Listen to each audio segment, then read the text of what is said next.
Posicionaria em relação a esse argumento que também dos movimentos sociais. Por exemplo, o aborto é proibido, mas ele existe e até mata mulheres de muitas mulheres aí no Brasil. Por exemplo, a história do casamento gay é proibido, não está na lei, mas ele existe. Todo mundo está aí, né, bate. Como é que, tem uma realidade e um discurso. Como é que isso se resolveria hoje no país? Olha, se você legalizar a questão do aborto, Uhum. as clínicas legais vão prosperar por aí. Agora, eu entendo que o corpo da mulher pertence a ela, mas aquela vida, né, que tem dentro do seu útero, depois de que acontece a anidação, onde o ovo, então, fixa na parede do útero, não pertence mais a ela. Ela pode até morrer numa clínica clandestina, mas ela está matando alguém que ela gerou num momento de prazer. Isso tem que ser respeitado. Qual mulher hoje em dia não conhece N formas de contraceptivos para não engravidar? Inclusive temos a laqueadura. O meu filho tem um projeto em Brasília permitindo a laqueadura e vasectomia aos maiores de 18 anos. Aos maiores de 18 anos. Hoje você, homem, tem que ter 24 anos e 2 filhos, a mulher também. E ele quer passar para 18 anos. Então, a partir de 18 anos de idade, a mulher que porventura queira fazer uma laqueadura, o homem uma vasectomia, independente se ter filho ou não, possa fazê-la. Essa é a forma mais precisa de você evitar tudo isso. E eu apesar de não ser muito, vamos dizer, estudioso dessa área, poderia citar aqui várias formas contraceptivas para não engravidar e para se evitar um aborto lá na frente. Vamos a mais uma pergunta da população de João. Por exemplo, você fazer um debate cretino, deseducador da população sobre esse flagelo que é o aborto. Isso. Sobre a ampliação do direito ao aborto. O aborto, né, é uma tragédia. Ok, estamos todos de acordo, portanto, ninguém é a favor dessa tragédia. Mas a questão é qual é a relação que deve ter o Estado com essa tragédia humana, moral, religiosa e de saúde pública. Nós temos que educar o nosso povo. Não pode ser uma coisa travada na base da religião. Nós temos que educar o nosso povo, porque as mulheres ricas que engravidam sem planejamento vão nas clínicas clandestinas caras e saem de lá muito bem. E as nossas jovens negras, pobres, caboclas, apavoradas com o conservadorismo dos seus pais, vão e fazem aborto com agulha de tricô e morrem. É um problema grave para o SUS esse. Não é possível que os políticos façam isso assim. Olha, esse cara aí é a favor do aborto. Outro, não, eu quer não sou a favor do aborto, como eu vi na né? campanha. Um debate regressivo. Deseducador, né? Da sociedade. Deseducador, regressivo. Da sociedade. Sim. Reacionário, deseducador, picareta. Entendeu? E isso, esse aspecto também. Né? E o perigo do moralismo é exatamente esse, que a Dilma está esconjurando. Né? Se você faz uma construção em que a premissa é que a culpa da corrupção generalizada, da indignação que a sociedade tem com razão, com a safadeza ladroeira, é do fulano de tal, e se fosse eu no lugar dele, no dia para a noite, não ia ter mais corrupção, isto mata você, lhe derruba do poder na hora que você for trabalhar. Eu não admito o Bolsa Família com uma proposta permanente de ajudar o pobre. Ela tem que ser transitória. Isso é um crime. Tem gente que está aí há 9 anos no Bolsa Família, não quer ser empregado, que pede o Bolsa Família. O Bolsa Família atende famílias de até 5 filhos. Essa garotada vai crescer o quê? Pensando no quê?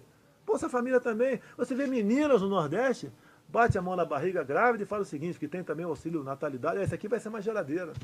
Esse aqui vai ser uma máquina de lavar. E não querem trabalhar. Então, quando você fizer esse corte aqui, você tem gasto per capita em educação abaixo da média, gasto per capita em saúde abaixo da média, gasto per capita em defesa abaixo da média, e vai fazendo.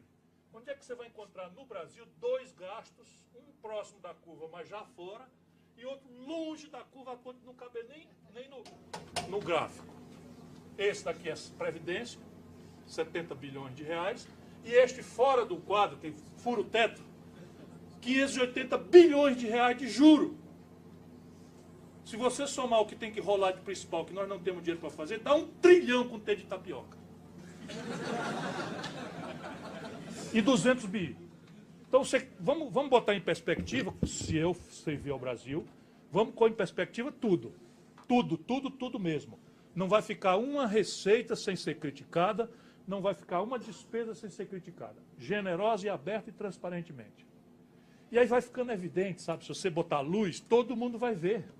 Onde é que eu vou cortar, cara? Eu vou cortar no Bolsa Família, que gasta 15 bilhões de reais para atender 60 milhões de pessoas. Com 3 refeições, cara. Isso é comida. Cortou, o cara passa fome. Cacete! Não é possível. E cortaram agora no orçamento da dona Dilma. E a gente fica ababacado. Não é possível. É isso que está vindo para cima do Brasil. E vai entregar 570 bilhões de reais para meia dúzia de rentistas. 10 mil famílias são destinatário final. Trata-se disso. Se você assistir um tatu em cima de um toco, meu irmão, alguém botou. Porque tatu não sobe em toco. Isso está aí para atender a quem manda no Brasil.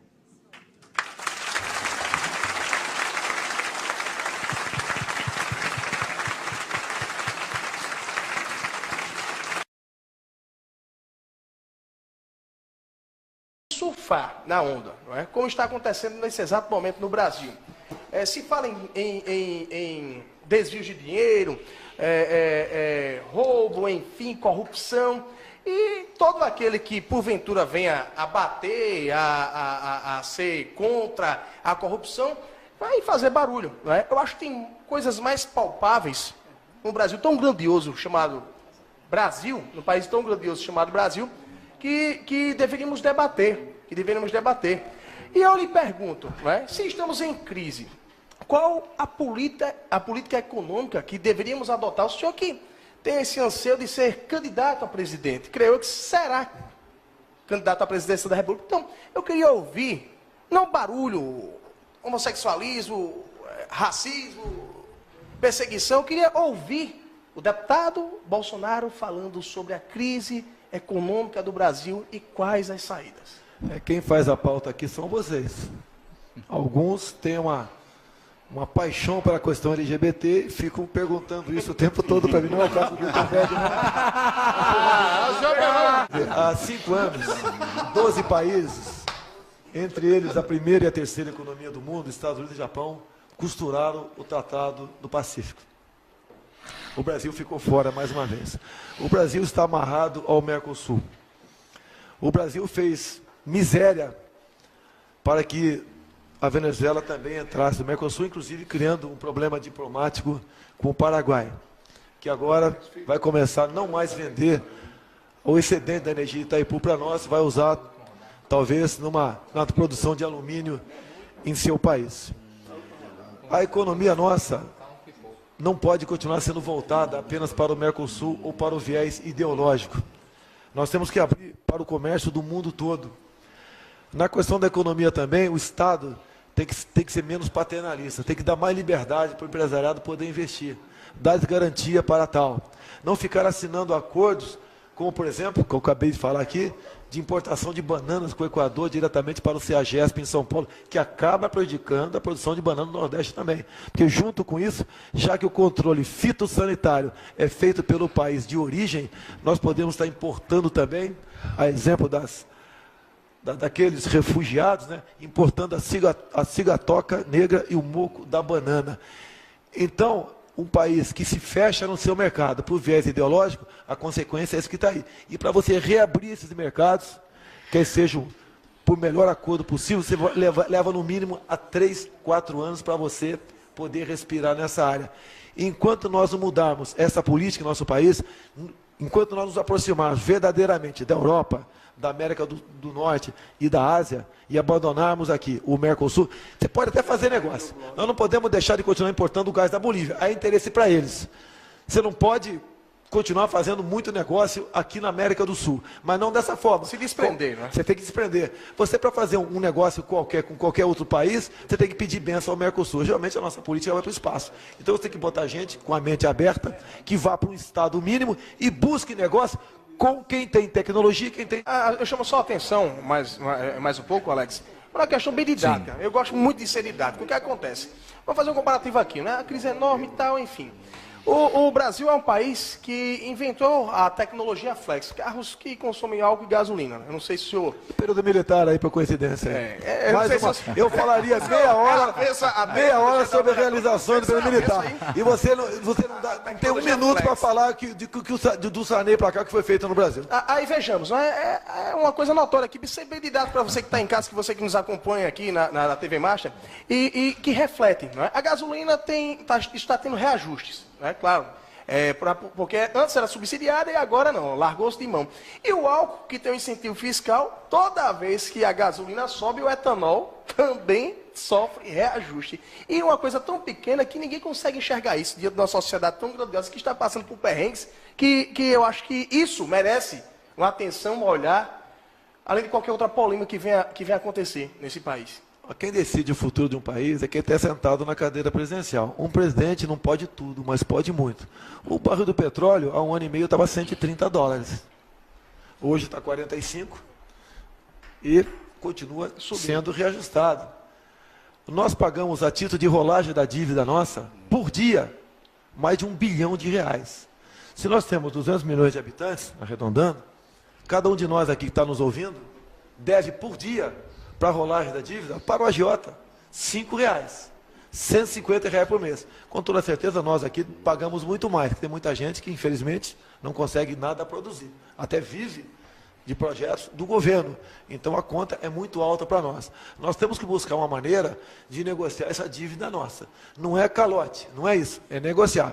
Nós não podemos pagar tanto, porque até aqueles que ganham em cima dos juros vão acabar perdendo tudo no futuro. É muito carrapato para pouca vaca. E a comunidade financeira tem que entender. Não vou aqui fazer um discurso de atacar banqueiro. O banqueiro é importante, é essencial para o desenvolvimento de um país. Mas a forma como você trata, como o governo inclusive trata, a taxa Selic é um crime. Você pode ver, a cada 1% da taxa Selic equivale a mais R$20 bilhões de despesa que o Tesouro tem por ano. Se o governo, eu estou sendo simplista aqui, por favor, se o governo de 14,25 passa para 12%, essa taxa equivale à CPMF que ele quer cobrar agora lá. Eu jamais votarei para criar qualquer novo imposto ou para aumentar qualquer outro imposto. A nossa carga tributária é uma das mais altas do mundo e um dos piores serviços. Em muitas áreas nossas aqui é gestão, é você dar exemplo. Não pode uma presidente da República, como a senhora Dilma Rousseff, quando vai para o exterior, dorme aí, o pernoite dela sozinha, em torno aí de 15 mil, 20 mil dólares. Não tem país que, não é que aguente, pode até aguentar isso aí, mas a título de exemplo, não pode ser seguido pelos simples mortais que estão nos assistindo agora. Mas o que eu queria dizer, basicamente, é que esse mundo reacionário quer dizer, como a lei da física, que qualquer mediação nacional à livre circulação de riquezas é uma impertinência do passado. Aproveitam os escombros da velha ordem que eu descrevi aqui, e de fato a velha ordem morreu, e oferecem como solução uma simplificação grosseira. Qual é? Abre as fronteiras do país, desmonta as mediações nacionais, elimina a intrusão do Estado no domínio econômico e deixa que o empreendedor privado, individualista, que mais do que ninguém sabe garantir retorno ótimo à alocação de recursos escassos, faça o seu trabalho livremente, quiçá com o menor peso possível, inclusive dos custos do Estado. Daí essa demanda, essa gritaria por uma reforma tributária, que não é para a modernização do sistema que é necessário, é pela revogação da carga tributária sobre a incidência produtiva. Esquecendo o déficit da Previdência, esquecendo o pagamento de servidor público, esquecendo o hiato de infraestrutura do país, esquecendo a demanda dramática por questões públicas que a sociedade brasileira de 190 milhões de habitantes tem, e só o Estado terá alguma resposta para hoje, para amanhã ou para depois da manhã, para essas expectativas níveis que nós temos que manejar. E eu não falo nada por questões de apego ideológico, simplificador, já me livrei disso há muito tempo. Já me livrei disso. Questão prática é que isto não existe.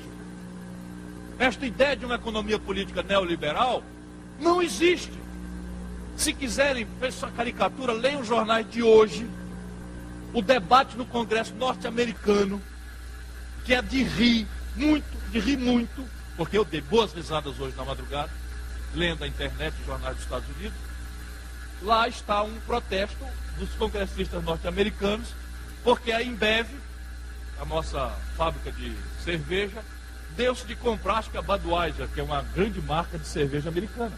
Está lá o protesto violento, como é que vão aceitar esses selvagens brasileiros entrarem aqui e comprar nossa cervejaria mais famosa, etc, etc.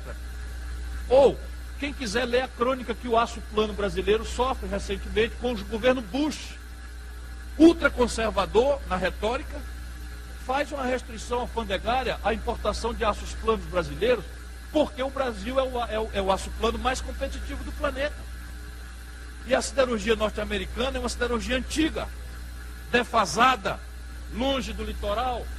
Mas não duvide, eles estão fazendo a reconversão industrial siderúrgica. Quando eles completarem, eles eliminam a barreira e vão defender livre comércio lá fora. É assim que a humanidade caminha. Eu não gosto disso, mas eu constato, pensando no destino da nossa sociedade. Ora, se o jovem, se as novas gerações, e nós também, somos induzidos crescentemente a crer que felicidade é quanto da minha expectativa de consumo eu dou conta de praticar com a renda apertada, eu estou na vida procurando bom, bonito e barato. Desculpe a simplificação. Para ser feliz, com renda apertada, querendo consumir, eu estou procurando bom, bonito e barato. E a pergunta, para concluir, nos deixar aqui uma reflexão, evidentemente o Brasil, como raras nações do mundo, tem saídas para essa contradição. A grande pergunta é, e as condições de produzir o bom, bonito e barato são globais? É muito simples de perguntar. E aí nos livremos de qualquer paixão, vamos raciocinar. Primeira condição de produzir, a condição do financiamento. É assim, na América do Norte, hoje, a taxa de juros é menor do que a inflação. Ou seja, quem tirar dinheiro do banco, emprestado, guardar numa gaveta em casa, né, vai estar devendo menos do que tirou. Juro negativo. O juro do Japão é negativo. O juro da zona do euro é de 2% reais ao ano. No Brasil, nós estamos com a menor taxa de juros dos últimos 23 anos, mas ainda é a maior do mundo, e se desconta um duplicado em Rio Branco, em Campo Grande ou em Belo Horizonte, a 1,65 ao mês. Supõe um marco de economia política prostrada ao mito neoliberal. Todas as outras condições de empreender são iguais, mas a condição de financiamento é assim: eu me financio a 2% ao mês e o meu competidor se financia a 0 de juro ao ano. Se todas as outras condições de empreender forem iguais e a economia política for desintermediária, aquele que se financia barato destrói o que não se financia barato. E no limite a gente não tem como pagar, porque deixaremos de ter o nosso empreendedor, voltaremos a ser essencialmente importador de valor agregado e vamos pagar com o quê? Crises cíclicas de crédito, despoupança interna, fatos que nós já conhecemos do passado, não podemos mais repetir isso. Mas vou chamar a atenção que já está semeada a ideia. A questão tecnológica que lá atrás permitia um modelo de substituição de importação, mudou tão dramaticamente que hoje, eu posso afirmar com muita segurança, não existe competição possível entre retardo tecnológico e ponta. Não existe, pura e simplesmente. Aí a grande questão é, o domínio tecnológico do planeta é global? Resposta lamentável, não. Dou um exemplo prático, para ninguém pensar que eu estou em devaneios ideológicos. O Brasil é uma das 6 nações do planeta que tem uma indústria aeronáutica. Só 6 países do mundo produzem avião. Olha aqui, só 6 países do mundo produzem avião. Depois diz que a gente tem defeito genético como nação. Eu fico indignado. 6. Porém, uma parte importante do avião que a Embraer produz, a aviônica, a parte da aviônica, é importada da América do Norte. O Chaves resolveu fazer uma encomenda de Super Tucano, que é um avião turbo-hélice de treinamento, de grande versatilidade, muito respeitado no mercado aeronáutico mundial, e resolveu comprar da Embraer. Sabe o que aconteceu? Os americanos embargaram a venda. Os norte-americanos embargaram a venda. Proibiram a Embraer de vender os seus aviões para a Venezuela. O que é uma estupidez inominável, porque o Chaves, ok, comprou da Rússia. Sukhoi, que é um avião mais agressivo do que o nosso Super Tucano, E nós aqui ainda temos influência diplomática para dizer, olha, nós vamos vender o avião, mas não queremos você se meter em confusão e tal. A Rússia vendeu e acabou, só dá assistência técnica e pronto, final. Não quer saber. Se possível, ainda gostaria de uma confusão por outras razões. Tá vendo como é prático? Obrigado, irmão. Família vai boa? Tudo tranquilo. Tudo certo, presidente? Mais meia horinha, tá? Não, vou terminar. Mais 15. Então, veja bem, só para dizer como é prático. Então, o componente tecnológico hoje tem um tal impacto em preço, em produtividade, em aprazabilidade, que não é mais imaginável alguém se conformar com o retardo tecnológico, seja de que geração for. Na média, o Brasil é ponta aqui, ponta acolá, mas na média o Brasil está 3 gerações tecnológicas defasado em relação à ponta mundial. Isso é um estudo que a Fundação Getúlio Vargas atualiza. Então o Brasil tem um retardo tecnológico médio, consequência de tudo que a gente não faz em educação, consequência de tudo que a gente não faz em ciência e tecnologia, consequência de tudo que a gente não faz em universidade. O Brasil tem um retardo tecnológico médio de 3 gerações. Se todas as condições de competir forem iguais e esta condição for assim tão diferente e o marco neoliberal contaminar a competição sem intermediação nenhuma, essa economia atrasada perde, quebra e não tem como se financiar. Deputado Mauro Filho, acabei de ver Vossa Excelência aqui na televisão, meus cumprimentos aí. Trabalhou até tarde ontem, aí teve que chegar um pouquinho mais atrasado, dado que ele não bebe. Terceiro fator, e concluo, escala. Ninguém precisa ser economista para entender. Quando você entra na feira para comprar banana, é assim, leva aí, freguês, 3 é R$1, 7 ou 8 é R$2, né? Quanto mais quantidade, mais vai cair no preço por unidade, porque o volume é que vai dar rentabilidade. Então isso diz um pouco a consequência prática da questão da escala. Na prática é assim, uma fábrica chinesa de confecções, valor agregado baixinho, grande massa de mão de obra, a China produz 1 bilhão de calças numa fábrica por mês. O preço do pano para essa fábrica, tal a quantidade, é muito mais barato. E basta que a China ganhe meio centavo de dólar numa calça, porque a soma de 1 bilhão de meio centavo de dólar dá a rentabilidade que o negócio precisa. Na média, o empreendedorismo brasileiro, 7 em cada 10 empregos vem de pequena empresa, que por definição opera em pequena escala. Se todas as outras condições de empreender forem iguais, e esta condição, a escala da economia, for assim tão diferente, e o marco da economia política for esta mitologia neoliberal, quebra de novo. Agora junta queda, coice e cuspe em cima. O Brasil tem uma economia de pequena escala, uma economia estrangulada no financiamento, ainda, e uma economia anacronizada, sob o ponto de vista médio, no padrão tecnológico. E aí isso explica a tragédia dos anos 80 e dos anos 90. Se você fosse hoje o presidente da República, você fecharia o Congresso Nacional? Não há a menor dúvida, daria golpe no mesmo dia. No mesmo dia. Não funciona. E tenho certeza que pelo menos 90% da população ia fazer festa e bater pau. Não vai falar em ditadura militar aqui. Só desapareceram 282. A maioria marginais, assaltantes de bancos, sequestradores. E aonde só no Carnaval de São Paulo, em 20 anos de regime militar, só no Carnaval de São Paulo, o último morreu mais de 300. Mas essa imagem não é a imagem que a população tem, né? Desculpa, né? Através do voto, você não vai mudar nada nesse país. Tá? Nada, absolutamente nada. Você só vai mudar, infelizmente, quando um dia nós partimos para uma guerra civil aqui dentro. Né? E fazendo um trabalho que o regime militar não fez, matando os 30 mil. Começando com o FHC. Não deixar para fora, não. Matando. Se vai morrer alguns inocentes, tudo bem. Como é que eu conheço o parlamento? Eu sou parlamentarista. Você tem ali uns... Não vou dar números, porque é muito arbitrário. Mas você tem um núcleo que não é pequeno, suponha ao redor de 1/3, que é de gente muito boa, gente muito séria, muito idealista, muito preparada, muito lida, que tem espírito público e tal. Você tem 1/3 que é de bandido. Bandido, puro e simples, batedor de carteira, ladrão, estuprador e não sei o que e tal. E aí você tem a frase velha do Rui, né, que permanece dramaticamente moderna. O judiciário é o poder que mais tem faltado à República. Porque o que estão fazendo estupradores, bandidos, ladrões e coisas que tal no parlamento? Todos os processos estão correndo e não são julgados jamais. Esse é o problema. E eu, por exemplo, presidente da República, eu já disse quando eu era governador, dizia, gente boa, vocês cuidado com o que vocês vão eleger. Porque se vocês elegerem pilantras, é com eles que eu vou negociar. Não sou eu, o déspota esclarecido, que vou dizer com esse eu não negocio, com aquele eu não negocio. Então, este terço aqui é de bandidos. E a gente tem que pressionar para que as leis funcionem. E este meião aqui, ele vai para onde a hegemonia do executivo indicar.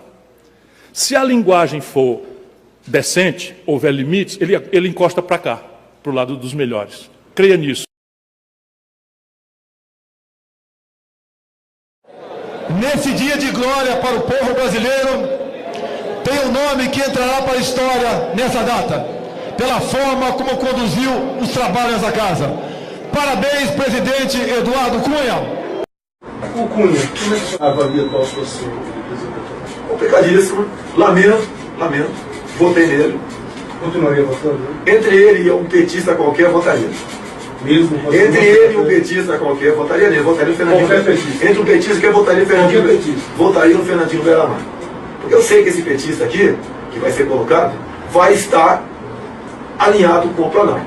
Eu sei o que é sofrer na pele, ser deputado aqui, com o presidente da Câmara, alinhado ao Planalto. O senhor vai votar pelo afastamento da votação dele? Se chegar no plenário, você vai ver meu voto ali, você vai ver meu voto, como você viu. Mas qual seria o seu voto? Hoje em dia, eu tenho que falar no condicional. Os informes que eu tenho até o momento, ele cometeu um crime passível, tranquilamente, para começar aqui dentro depois, grave. Porque essa coalizão PT-PMDB, da forma como que está, acostumou-se a fazer uma seleção às avessas. Quanto mais incompetente, mais picareta, mais prestígio. Então, repare bem, eles estão querendo dizer agora que vão escolher um camarada chamado Eduardo Cunha para presidente da Câmara. Esse cara deve ser, assim, entre 1000 picaretas, um picareta mor. Um picareta mor. Toda a linguagem dele, eu conheço esse cara. Desde o governo Collor, ele operava no escândalo do PC Faria na Telege. Depois estava enrolado no escândalo do fundo de pensão da SEDAI no governo Garotinho. E aí vem vindo. Depois estava enrolado no governo Lula com Furnas. E agora enrolado até o gogó em tudo enquanto. E ele é que banca os colegas. Todo mundo sabe disso. Antigamente o picareta achava a sombra. Né? Procurava ali o bastidor, ia fazendo as picaretagens dele escondido. Agora não, quer ser presidente da Câmara.